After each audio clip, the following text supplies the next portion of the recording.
Hello students, welcome to the maths class. We are done with the chapter of operations on rational numbers. Now today we are going to study a new chapter, very interesting chapter, that is exponents and powers. So have a look here.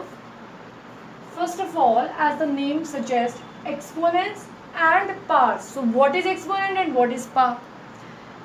सबसे पहले हम exponent पढ़ेंगे. So look here, it is written the number of times a number is multiplied by itself is called the exponent. Example, 3 raised to the power 5 is equals to 3 into 3 into 3 into 3 into 3.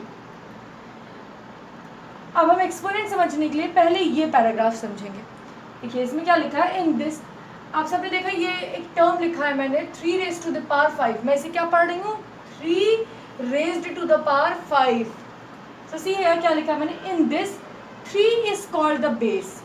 जब हम इस तरह से number express करते हैं, देखिए क्या 3 को 5 टाइम्स मल्टीप्लाई किया है मैंने ना, 1 2 3 4 5 टाइम्स मल्टीप्लाई किया है और उसको मैंने लिखा है 3 रेज्ड टू द पावर 5. 3 जो नंबर है और क्योंकि वो 5 बार मल्टीप्लाई हुआ है इसलिए पावर में मैंने 5 लगाया है. अब जो मैं सारे टर्म्स बोल रही हूँ इसको समझिए. इसमें 3 इज कॉल्ड द बेस. ये टर्म लिखा है इसमें 3 क्या कहलाता है, base. 5 is called the index, power और एक्सपोनेंट. देखिए यहाँ पे आ गया ना, 5 क्या कहलाएगा, उसको इंडेक्स भी बोलते हैं, पावर भी बोलते हैं और एक्सपोनेंट भी बोलते हैं. अब देखिए इससे आप एक्सपोनेंट समझ सकते हैं. एक्सपोनेंट का मतलब होता है जब कोई नंबर कितने टाइम्स खुद से ही मल्टीप्लाई हुआ है इसको एक्सप्रेस करना होता है तो हम उसको एक्सपोनेंट के फॉर्म में एक्सप्रेस करते हैं. The number of times a number is multiplied by itself is called the exponent. कोई नंबर खुद से ही कितनी बार मल्टीप्लाई हुआ है, वो जितनी बार मल्टीप्लाई होता है उस वैल्यू को एक्सपोनेंट कहा जाता है. जैसे यहाँ पर 5 इज द एक्सपोनेंट बिकॉज ये 5 आपको बता रहा है कि 3 हमारा 5 टाइम्स मल्टीप्लाई हुआ है. Again I am repeating this, 5 here is called exponent or power or index because it suggests you, it tells you that 3 is being multiplied 5 times by itself. 3 जो 3 है वो 5 बार मल्टीप्लाई हो रहा है. सो ये 5 आपको वही इंफॉर्मेशन दे रहा है ना कि 3 कितनी बार मल्टीप्लाई हो रहा है. So this 5 here is known as exponent. और 3 जो नंबर होता है हमारा जिसको मल्टीप्लाई किया जा रहा है वो हमारा बेस वैल्यू होता है जिसको बेस बोलते हैं. सो 3 इस टर्म के केस में 3 is the base and 5 is the exponent. Now it is read as, अब ये जो पूरा टर्म है इसको कैसे पढ़ते हैं, it is read as 3 raised to the power 5. 3 raised to the power 5. देखो 3 के ऊपर 5 लगाया गया है ना, ऐसे लिखा है थोड़ा मैंने ना, 3 लिखने के बाद 5 को थोड़ा ऊपर करके लिखा जाता है जो पावर होती है. सो 3 रेज्ड टू द पावर 5, इसको इस तरह से पढ़ा जाता है. नंबर्स कोई भी हो, यहाँ पर 3 और 5 है इसलिए मैंने ऐसे पढ़ा 3 रेज्ड टू द पावर 5. 6 और 7 होता तो 6 रेज्ड टू द पावर 7, या फिर कोई भी नंबर हो. और भी कई तरीके हैं इसको पढ़ने के. 5th पावर ऑफ 3 इसको बोल सकते हैं 3 की 5th पावर, 5वीं पावर 3 की, इस तरह से भी पढ़ते हैं. या फिर इस पूरे टर्म को अगर एक साथ पढ़ेंगे तो क्या पढ़ेंगे, पावर नोटेशन ऑफ 243. देखिए इस 3 को 5 टाइम्स अगर मल्टीप्लाई करेंगे तो क्या वैल्यू मिलेगी. अगर इस 3 को आपसे कहा जाए 5 टाइम्स मल्टीप्लाई करिए तो इसकी वैल्यू क्या आती है, इसकी वैल्यू आती है 243. सो देखिए इसको पावर के फॉर्म में 3 की पावर 5 और 243 एक ही बात तो है. 3 की पावर 5 मतलब 3 को 5 टाइम्स मल्टीप्लाई करना और उसको मल्टीप्लाई करके अल्टीमेटली में आंसर 243 ही मिलता है. सो दैट मीन्स कि अगर हम 243 को पावर के फॉर्म में लिखें, इस पूरे वर्ड का मतलब होता है पावर के फॉर्म में लिखें, तो इसे क्या पढ़ेंगे, ये पूरे टर्म को, ये पूरा टर्म 243 का पावर नोटेशन ही तो कहलाएगा. क्योंकि ये 243 को अगर पावर के टर्म्स में लिखना है हमें तो हम इस तरह से लिख देंगे. ये सब आपस में एक ही चीज़ है. चाहे 3 की पावर 5 लिखिए, चाहे 3 को 5 बार मल्टीप्लाई करके लिखिए, चाहे 243 लिखिए, सब एक ही वैल्यू देते हैं. इसका मतलब भी 243 है, इसको 5 बार मल्टीप्लाई करेंगे तो भी 243 और 243 तो 243 है ही. सो दैट मीन्स ये टर्म क्या है, 243 का पावर नोटेशन है। नाउ सी, मैंने एक नंबर लिया है 10 raised to the power 3। Raised to the power मतलब बढ़ाया गया, सो 10 की पावर 3। सो 10 की पावर 3 का मतलब है 10 रेज्ड टू द पावर 3 का मतलब है 10 को 3 टाइम्स मल्टीप्लाई करना। 10 को 3 टाइम्स मल्टीप्लाई करने का मतलब वैल्यू 1000। सो अब ये जो 10 की पावर 3 है, जिसको मैंने बोला पावर नोटेशन ऑफ 243 बोला जाता है। जैसे इस केस में क्या था, 3 की पावर 5 को क्या बोल रहे थे, 243 का पावर नोटेशन। वैसे अगर आपसे 10 की पावर 3 कहा जाए तो ये क्या कहलाएगा, 1000 का पावर नोटेशन ही तो कहलाएगा। और इसको एक्सपोनेंशियल फॉर्म ऑफ 1000 भी कहते हैं। देखिए 10 की पावर 3 को 1000 का पावर नोटेशन भी कह सकते हैं और एक्सपोनेंशियल फॉर्म ऑफ 1000 भी कह सकते हैं। एक्सपोनेंशियल फॉर्म का मतलब देखिए 1000 नॉर्मली एक नंबर लिखा था और जब 10 की पावर 3 करके लिख दिया गया, मतलब देखिए एक्सपोनेंट के फॉर्म में लिख दिया गया ना, 10 बेस हो गया, 3 एक्सपोनेंट हो गया, या फिर 3 को जैसे एक्सपोनेंट, पावर, इंडेक्स सब कुछ बोल सकते हैं। इन तीनों में से कोई भी टर्म आप यूज़ करिए। सो ये एक्सपोनेंट के फॉर्म में लिख दिया गया ना, सो 10 की पावर 3 क्या कहलाएगा, 1000 का एक्सपोनेंशियल फॉर्म। सी अगेन 3 को 5 बार मल्टीप्लाई किया, उसकी वैल्यू 243 आती है।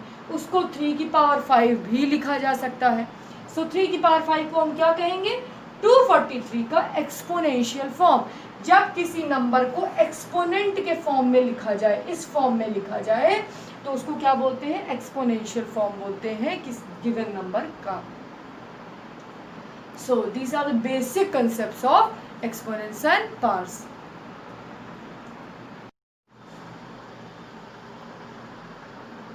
Okay, see, we are going to discuss some of the questions now. That is from your exercise 6.1.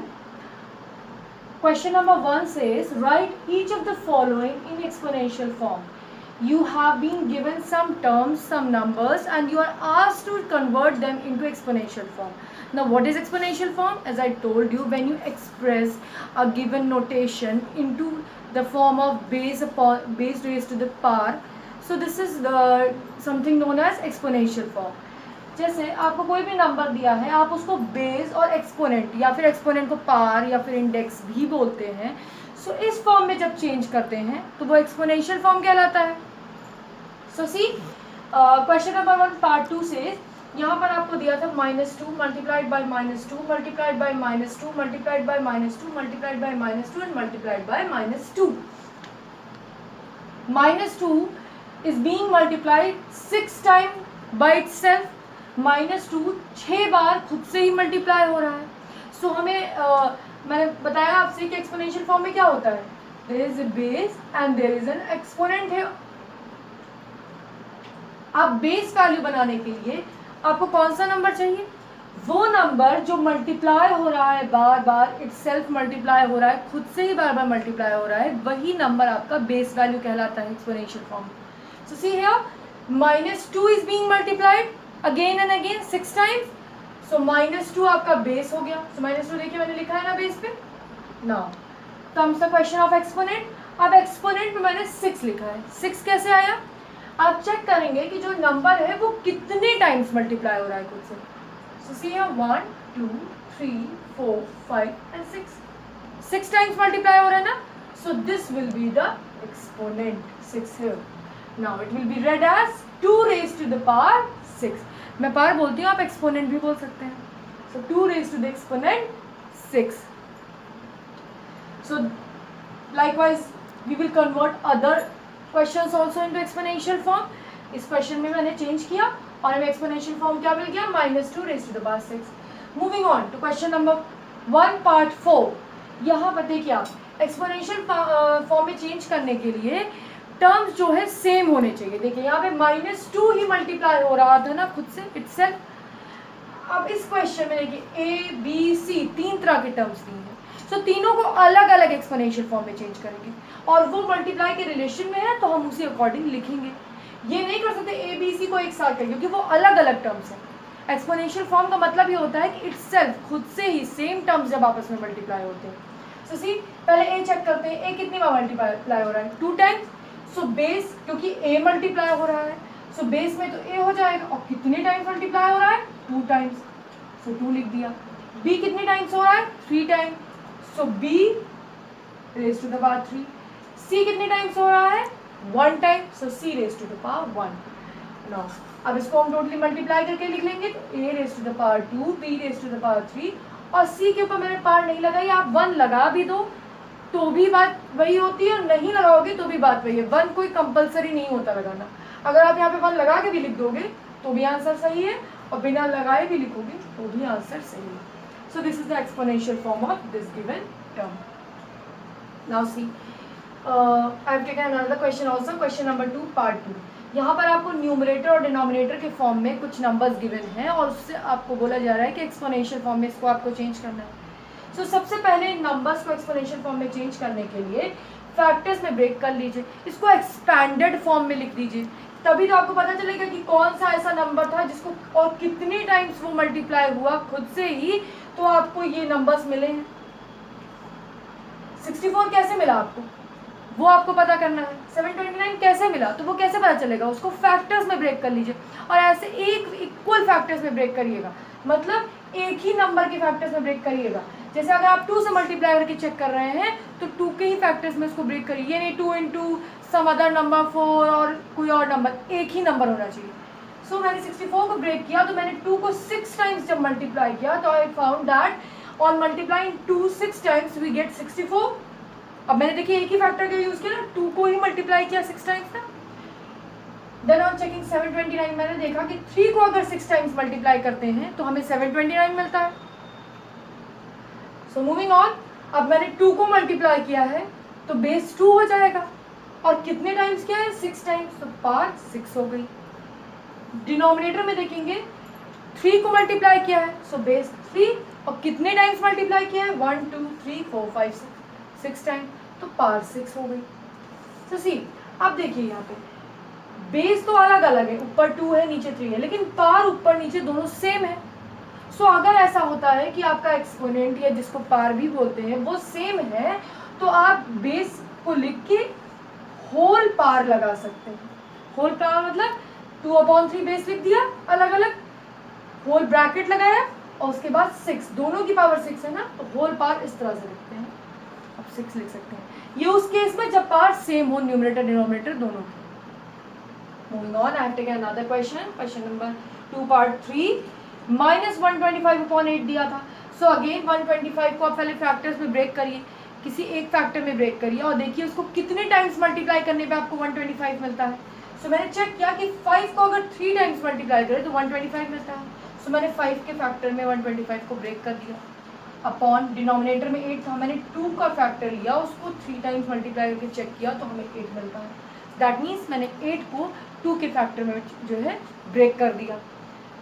सो अब मैंने जब फैक्टर्स में ब्रेक कर लिया तो I found in case of numerator 5 is the base value, क्योंकि मैंने किस में ब्रेक किया 125 को 5 के फैक्टर्स में ब्रेक किया है। तो जो नंबर यूज करते हैं वो बेस वैल्यू होती है ना, सो 5 will be the base value, और 3 टाइम्स मल्टीप्लाई हुआ है तो 3 will be the exponent. Now see 2 in case of denominator 2 will be the base value और 3 विल बी द एक्सपोनेंट, क्योंकि 3 टाइम्स मल्टीप्लाई किया। और क्वेश्चन में माइनस गिवन था तो minus as it is copy होता चला जा रहा है। Again you can see base तो डिफरेंट है ऊपर नीचे, लेकिन एक्सपोनेंट सेम है, सो हम इसको होल एक्सपोनेंट लिख सकते हैं। सो -5/2, क्योंकि माइनस साइन है यहाँ पर, वो within brackets whole power 3, हमने दोनों की पावर एक साथ करके होल पावर 3 लगा दी, and which is the required exponential form of -125/8. So this is how we convert a given number into its exponential form. So that's all for today. Thank you.